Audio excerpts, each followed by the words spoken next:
So when we were deciding what Shakespeare play we wanted to adapt, we went through a long discussion about should we do one of the classics, should we do a Hamlet, should we do Macbeth, and I suppose the actual answer was given to us when a gent that we once knew, he said to us, "Hey boys, there's this Shakespeare play called Timon of Athens. Don't worry, you won't have heard of it."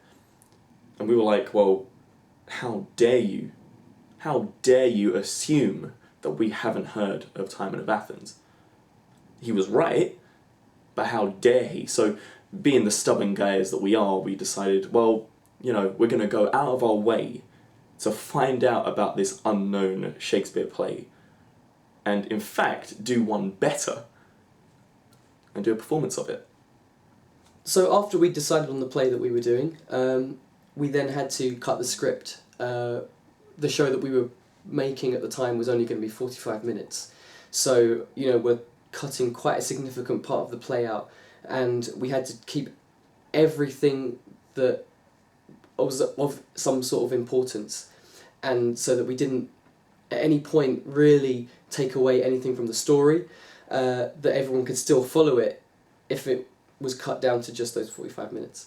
And being a cast of 3 male performers, at the start we didn't especially want to be in drag, because it might have taken away from the authenticity of what we were trying to do.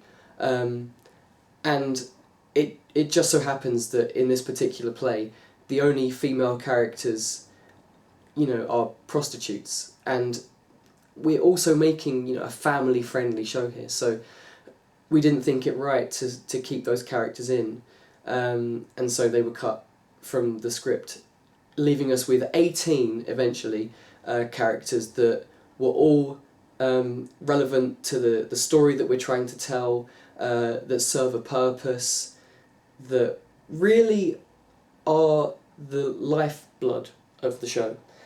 And those are the 18 characters that you will see in the finished product. The last major decision we had to make about the show was mood and tone. How are we going to tell this story? What mood are we going to tell this story in?